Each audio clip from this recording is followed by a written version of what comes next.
Hey, welcome to you on this Wednesday, November 25th. It's Thanksgiving week, and it is Lock It Up Sports Talk with myself, Logan Lockhart. We had the debut episode last week. Nolan Kangas joined me, some football talk, NBA draft preview. And this week, it's the guys from Bets and Bites. This is the hottest betting podcast around, and I'm sticking to it. It's a great show. Jordan McDonald, JBM, Jake Bull, and Moss. There they are, gentlemen. Thank you for joining me today. Yeah, thanks for having us. So listen, we have breaking news, and this is something that we could have anticipated, but now it's official. As of about 10 minutes ago, Ian Rappaport reporting Ravens-Steelers postponed until Sunday, which means we will not have a Thanksgiving night game tomorrow. So it's kind of back to the good old days of just those two Thanksgiving games. It's unfortunate what's happened with the Ravens, probably for the best, that this is postponed until Sunday, and you kind of give them some breathing room because you know what? And we talked about this yesterday off the air. We said, hey, there's an outbreak, and they play in 2 days. What is that going to do? That's a little odd. So no Steelers-Ravens AFC North battle tomorrow. We do have those 2 Thanksgiving games before that, and we're going to get into it. But let me start here.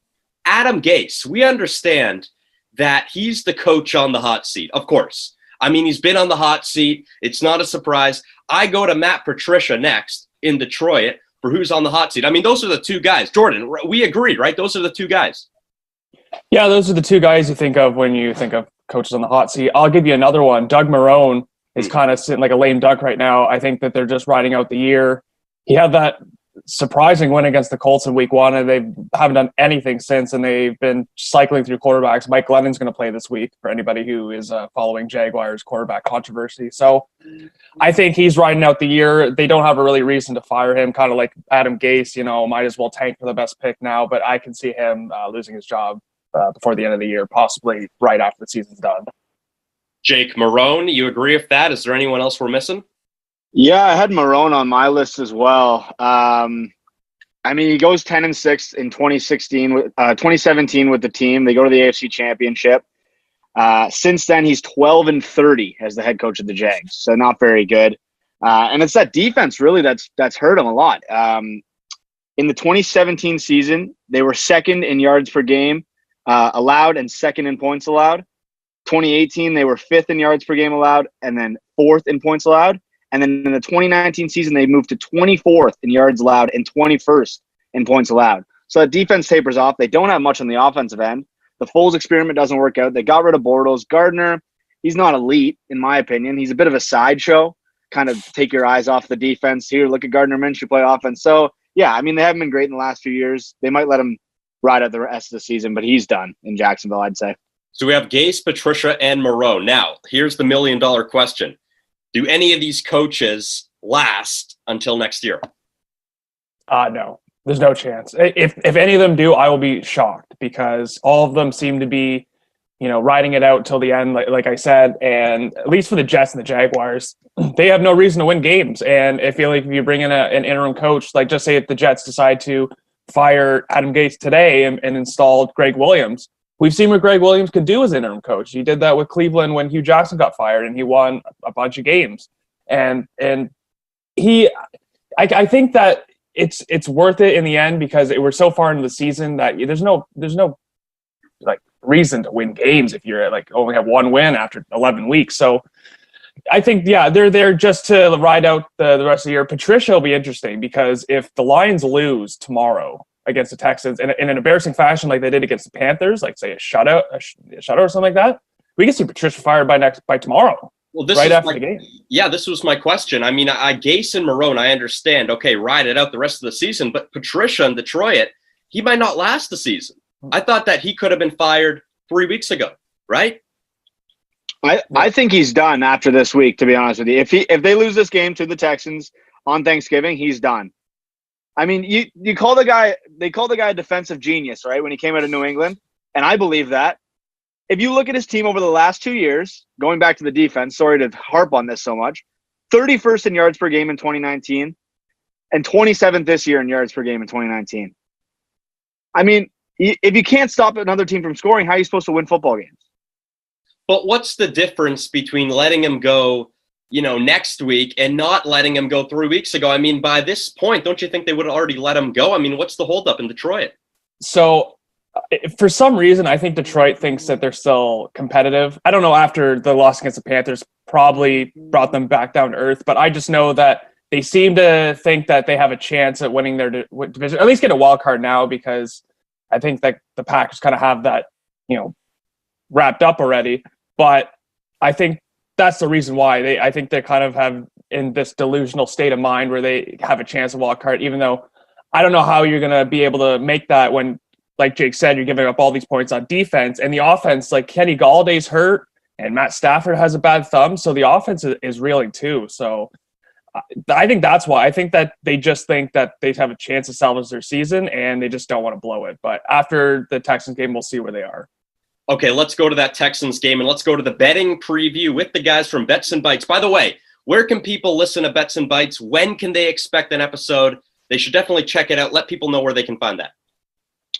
Yeah, we're on Apple and Spotify. We release usually Wednesday night or Thursday morning. We're usually out. We do a full slate. We do every game against the spread. It's not ideal, but we have a lot of fun, and we give some good analysis on each of the games. We tell you what we like, what we don't like. So, yeah, every Wednesday night or Thursday morning on Apple and Spotify. So correct me if I'm wrong. Houston right now by 3 in Detroit, and then Dallas by 3 at home against Washington, right? So We talk about Matt Patricia. Jake, you're going all out on that, saying, hey, if they lose this game, don't expect them back. Now, Deshaun Watson, whenever he's under center, I think that anyone can kind of take Houston. Is that right? Looking from a betting point of view here, they have Deshaun Watson, you kind of take Houston. Is that where the bets go? Do you expect that for tomorrow? I think for tomorrow, yes. I think that the Lions, like I said, they're reeling on offense and defensively they're bad. And I think that Houston is going to come out and try to win this game because Houston has nothing to lose for. They can't tank because they don't have their first, nor do they have their second round pick. So they have to win every game just to give Miami a worse pick, I guess. So I think that the Texans -3 is a good bet to make because I think the Texans will be ready for the Lions, and I think that the Texans will be throwing the ball a lot. You can see Cooks getting involved, Fuller getting involved. And I think Watson has a big day. He had a big game against the Patriots, and he's starting to let people know that, hey, I'm still here. I know my team's not doing well, but I'm still one of the best quarterbacks in the league. Now, can I ask about the Thanksgiving element in terms of betting? I mean, the fact that it's a Thanksgiving game, Detroit's always at home in that time slot on Thanksgiving, how does that sway anyone picking the game? I mean, is it one of these things of, hey, it's Thanksgiving, it's only 3, it's kind of a pick 'em in a way? Yeah, definitely plays a role. Obviously, Detroit comfortable in that spot. They're always there on Thanksgiving. It's interesting because they're the home underdog, and the home underdogs, you tend to lean that way, especially on a day like Thanksgiving, where biggest game of the year. But like Jordan said, I mean, Houston has nothing to lose for. They don't have a pick in this year's draft, in the first round of this year's draft. So at this point, Deshaun Watson's going to go out and play his hardest every game. We saw it last week against the Patriots. And for the talks about they lose DeAndre Hopkins last season, or they lose DeAndre Hopkins this season, and talk about having no weapons. I mean, he looked like he had weapons last week. Yep. They had the tight end there. What's his name? Fells? I think Jordan Akins. Sorry, Jordan Akins. Akins. Yeah. Akins looked really good last week. Cooks looked great last week. Fuller, even Cutie, I forget how to say his name, but he had a touchdown. So yeah, I mean, you want to lean Detroit here, but it's hard to go against Houston after watching, how good that offense looked last week. And Detroit's coming off getting shut out, right, in Carolina. That's not a good look either, and that's more leaning towards Patricia, talking about not a good look, getting shut out like that. PJ Walker, I mean, God love him, but that's a game you kind of got to keep close, right? I mean, if you're a team like Detroit this year, hey, there's been some ups and downs for the Lions, but overall, Patricia, he's not the guy, right? I mean, he's just not the guy. You're both going Houston, -3? I am. Yeah, I'll take Houston. Actually, can I add also the total for this game is set at 51.5. And one little stat I had here, since 2019, the overs are 7-2 when Detroit is a home underdog. So look for that. 51.5 is the total. Over might be a good play here between two. I mean, after not scoring any points for Detroit last week, you think they got to get on the board this week, right? That's usually what happens. We could see a shootout, a Thanksgiving shootout. It is Thanksgiving. Wacky things can happen. Last year in that time slot, it was Chicago and Detroit, and that was a bit of a wacky game, if you remember. And we could see something similar here. Houston, Detroit, Thanksgiving 12:30 start. Now, Dallas at home. Now, the winner of this game leads the NFC East. Philadelphia plays Seattle this week. That's a game they probably don't win. Whatever happens, the Giants, they got Cincinnati. If you're Philadelphia, you're going to look at this division. You're going to say there's going to be a team with 4 wins. Gone are the days when everyone's sticking around at 3 wins. Tomorrow's big. Dallas -3. Jordan, what are we looking at that for -3? It's tough to say. Like this one, I'm a little bit more hesitant to pick the favorite in this because I think this can be a close game. Just based on the circumstances, both teams are going to be wanting to, get that 4th win and lead the division. And for the football team's credit, they're actually not a bad team. They're really not. And especially with Alex Smith at the helm, I think that gives them a little bit more stability at the position. With Kyle Allen, it was kind of like you didn't know what you were going to get. And then Dwayne Haskins, they just threw off to the side like, he didn't exist. And we haven't seen him yet. We haven't seen him anymore. So, and with Dallas, Andy Dalton came out and did a fairly good job against the Vikings. They ended up beating the Vikings, and the defense maybe not tuned up just yet. So I think this game could be a shootout. I really do. I think this game could be the same give and take, and I really don't know. I'm kind of leaning towards picking the football team to cover, but it'll be tough. Like I don't really know what's going to happen in this one. How much, Jake, does the game a few weeks ago when Andy Dalton got injured in Washington, and it was lopsided? I mean, 25-3, it wasn't a good look for Dallas. How much does that play into how you're going to pick this game? Because Dallas may have turned it around, but we can't forget it wasn't that long ago they went into Washington and kind of got stomped all over. Well, you know what they say in the NFL, it's hard to beat the same team twice, right? So you look at that and you see Washington beats Dallas pretty handily in their first game, and you think, well, Dallas should have this one. I mean, Andy Dalton, he looked a lot more competent, like Jordan said last week against the Vikings, and he really has all season. I wasn't really bought in on Dalton. And even last week, I thought the Vikings were going to get them, but they didn't. We've seen Cowboys start the season. They're 0-8 against the spread. Almost set the record for worst against the spread record to start the season. They're now 2-0 since that time. So something to look at. But one note I have here, Dallas is 1-8 against the spread in their last 9 Thanksgiving Day games. So that's something to look at. Obviously, like I said, hard to beat the same team twice, but at the same time, is there a curse on Dallas and Thanksgiving? I don't know. I remember last year's game against the Bills was a bit of an embarrassment, to say the least. I mean, listen, Jerry Jones, there's not many things he doesn't like more than losing on Thanksgiving. Last year was kind of a turning point game because Buffalo walked into Arlington and made the statement of the year. I still call that the statement of the year for Buffalo. And you see what happened to Buffalo since then. And with Dallas, it's kind of gone downhill. So there you go, -3 Dallas. This is going to be a close one. What are we looking at for the total? Total is 46. I don't actually have a play on the total. I'm really not sure. Jordan likes the over. In terms of, I do have a player prop, though, to look out for. 3 home games against Washington, Zeke has averaged 113 yards and a touchdown. So maybe Zeke anytime touchdown scorer or Zeke rushing yards, depending on what that number is looking like. So you can check that out tomorrow, wherever you bet. You like a shootout, Jordan, don't you? I do like a shootout. I do think this game will have a lot of fireworks just because of the teams that are playing. You know what? The football team's defense isn't too bad. Yep. So Dalton will need to step up, but he's got the weapons. He's got everything he needs. The offensive line is still a little bit of question mark because they had to move Zach Martin to right tackle. So they're trying new things to get this line to be able to work. And we saw with Zeke finally went over 100 yards last week. So I kind of like what Jake was saying about the anytime touchdown. I'll have to see the rush yards to get an estimate on if that's a good play. But yeah, I think that we should expect some high scoring in that one. And despite the 3-7 record for Washington, they rank pretty high in a lot of defensive categories. So the record could be a little misleading here. It could be in a lot of aspects of the NFC East. And despite all the jokes and all the talk of no one deserves to be in the playoffs anyway, you know what? It's going to be an exciting race down the stretch. I think tomorrow's kind of chapter 1 of this because, look, if the Giants walk into Cincinnati, Joe Burrow-less Cincinnati, this gets even more interesting than it already is. This division is quite something. We'll get to the AFC East in just a minute. Before we do that, though, talking about the NFC, there's not going to be a single team in the NFC East who's in this conversation, so let's forget it. But who is the best team in the NFC? New Orleans? Hey, I know, Jordan, you're talking about the Rams lately. The Rams, they got to be taken seriously now, okay? And Green Bay.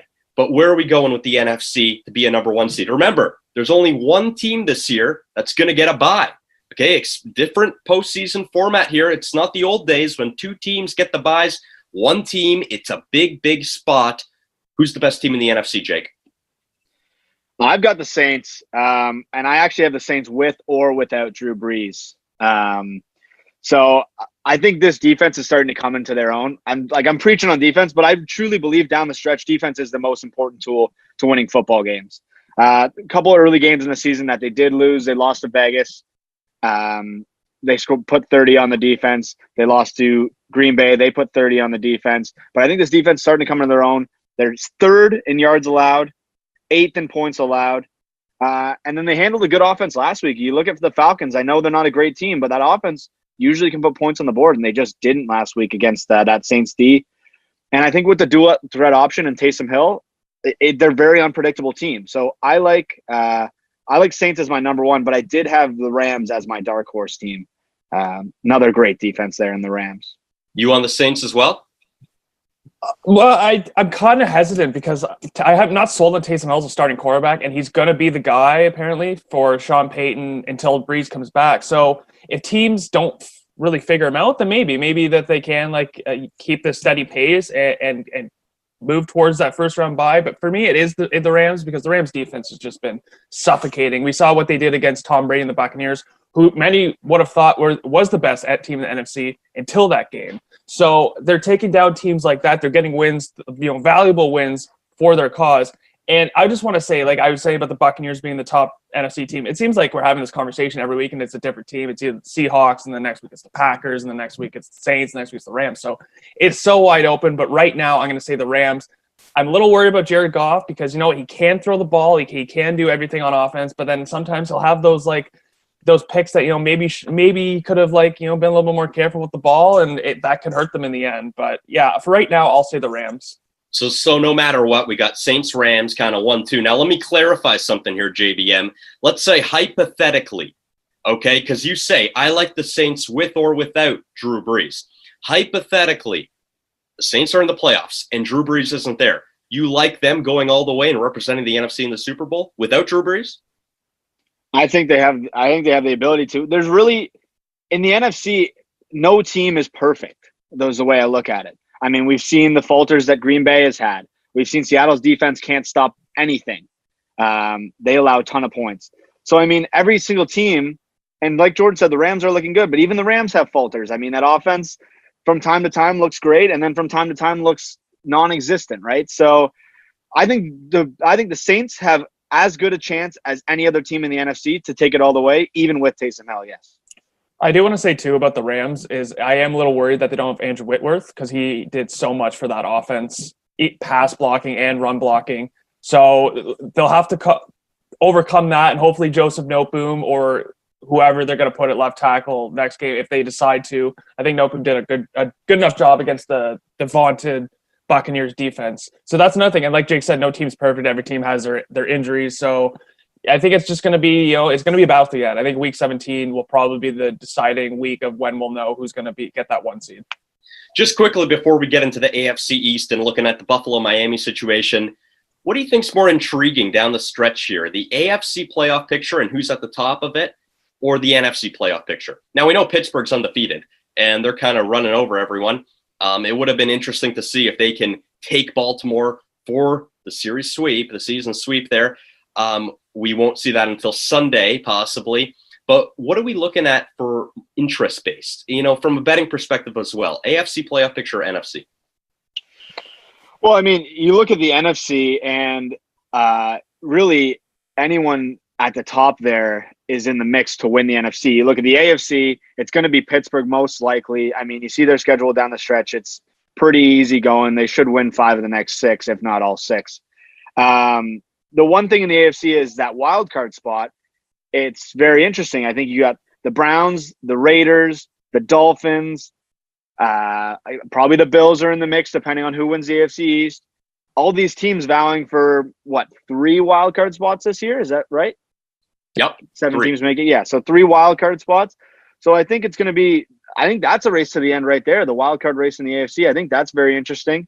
But yeah, the NFC, if you like to look at the who's going to end up taking that bye, that's the interest factor. In terms of the AFC, it's who's in the wild card race. What are you looking for, AFC, NFC? Yeah, Jake kind of just summed it up as I would have said it. Like the top is where we like the NFC, and then the bottom teams is the AFC, because every AFC division has a couple teams that are going to make the playoffs potentially, or could make the playoffs. And then you have, the NFC, except for the NFC West, there's not really like the NFC North. It's probably just going to be the Packers.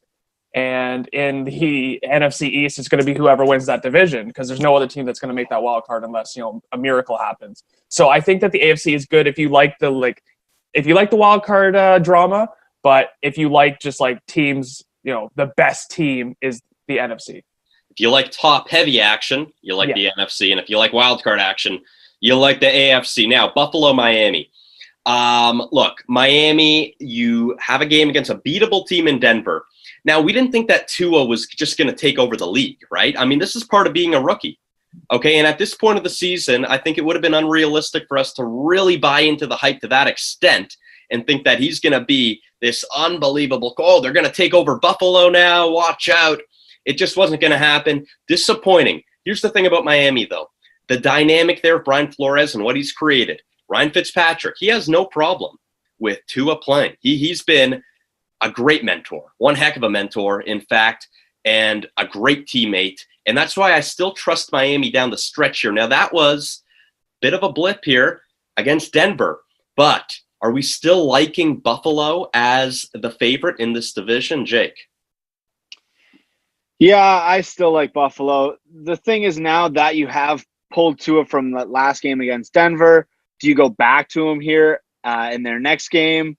Or do you go back to Fitzmagic? They've created such a weird situation in that offense now in terms of who's going to play quarterback.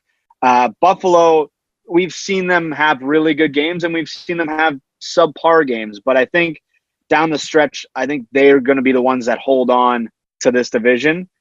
The Miami defense is good, but I just think Buffalo all around is the better team. Yeah, I think that Tua is going to be the guy. I think the Fitzmagic thing was kind of just Brian Flores realizing that Tua just didn't have it that day, and Fitzpatrick was put in to hopefully salvage that win. And it was close, and he threw a pick in the end zone to ice it. But that concerns me, the fact that he had to take Tua out of a game because he didn't trust him. And I know that he's a rookie, and we can't expect the world of him right away. But, I mean, you went into your bye week saying that Tua's our guy. Fitzpatrick was playing pretty well, and you still were like, nope, we're putting Tua in. He's going to be our guy. And, he made a coaching decision. It didn't work out. And they play the Jets next week. So I guess that's a nice little bounce back game for Tua. But I think when you look at Buffalo looks like they're fairly well-rounded. Josh Allen's coming to his own this season. The defense is playing well. So I think that Buffalo has the better chance to win this division, and I would pick them going forward just because what I saw from Miami and Denver kind of took me off the Miami bandwagon a little bit. Do we have any hope in Miami winning a playoff game? I mean, what we saw from the defense and the special teams, that was at such a phenomenal level that just can't keep up, right? I mean, they're not going to be lights out. They're not going to be the 85 Bears every week here. That's just not going to happen. But do we think that Miami, if everything levels out and with that roster, they good enough to win a playoff game? Yeah, I think they can. I think they can win a playoff game. We'll see who they match up with if they get in. Like, it'll be one of the higher teams. I think it's possible. I wouldn't really, bet against. I wouldn't bet against the other team though, because I think that Miami still has room to grow. I don't think they're quite there yet, but I like what I've seen this season. There's been a lot of good things to build on for next season. Yeah, I mean, if you look at it, If they come in as the 7, they play what? Kansas City. I don't like them against Kansas City. Come in as the 6, they probably play maybe the Bills. Don't love them against the Bills. Probably a better chance though against the Bills. In a divisional matchup, I like them better than obviously against the Chiefs. And then if you look at the Jordan's favorite division there, if it ends up being the Colts, I don't really like them against the Colts personally. So I don't actually see Miami winning a playoff game. I think their best bet would be actually getting the Bills. I know it's a weird situation, but in a divisional game, I think it can go either way. Let's, in fact, go to that division, the AFC South, quickly before we wrap up here, because that might be the game of the week. Now, when we were going through the season and we looked at Baltimore and Pittsburgh, for example, and we said, they're going to split. Whoever wins the first game, well, the other team will win the other one. We look like we have a situation like that with this division, Indianapolis and Tennessee.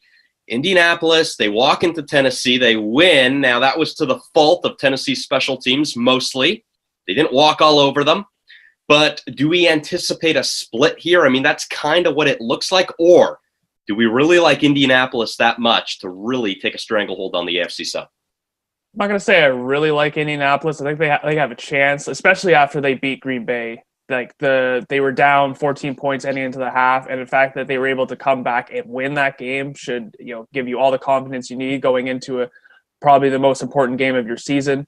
So I won't say it's going to split, but there's definitely a chance that Tennessee can come into Indianapolis and steal this one because they have the same record.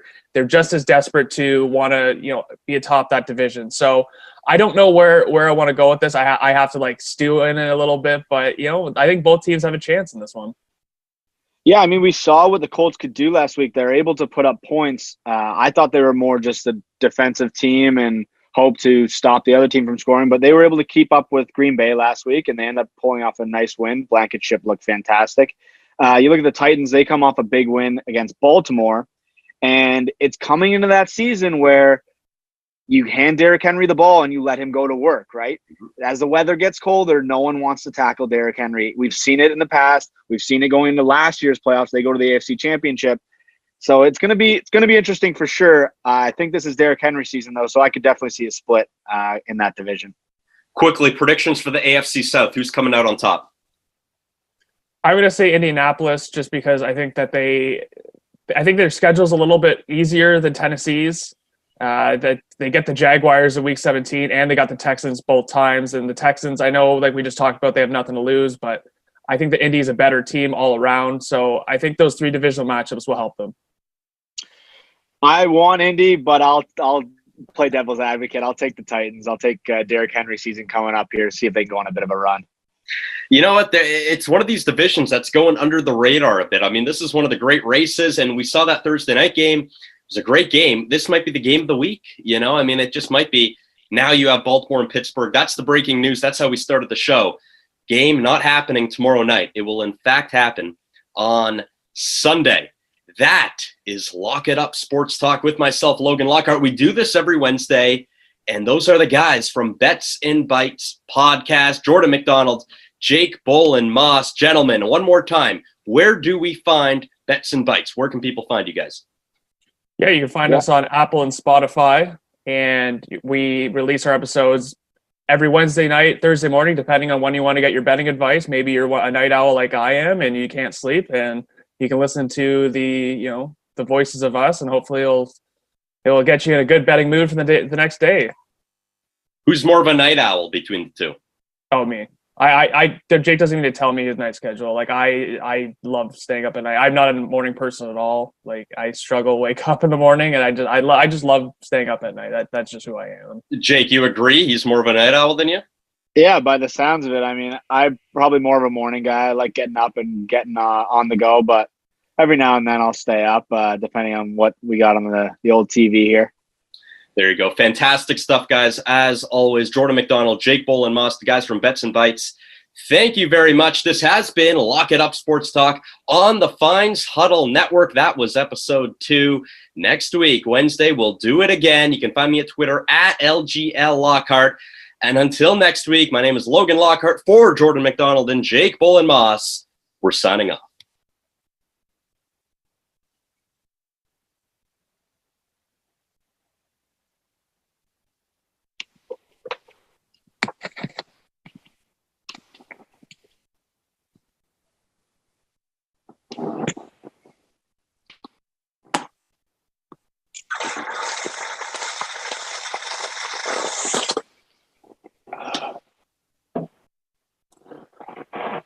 Jake, you brought the stats in, didn't you? Always. Thanks for coming, guys. Yeah, thanks for having us on. I gotta get wireless. Great. I gotta get wireless earbuds. I'm gonna get them for Christmas because like I struggle to wear, like when we record the show, I actually wear like a full on headset, just so like my voice is a lot clearer and it's just easier to use. But these, like, they keep popping out of my ears and it's just annoying when I just have to keep readjusting the entire show. But it is what it is. Yeah, that was fun. Tried to come in with some info. I didn't want to look underprepared, so yeah, I had those stats. I had stats all the way up till we got to Miami Buffalo, and I was like, you can just go off my brain here. It's AFC East. Yeah, that was great. Hope we can do it again. I think we're good to go. Your one stat about the Cowboys being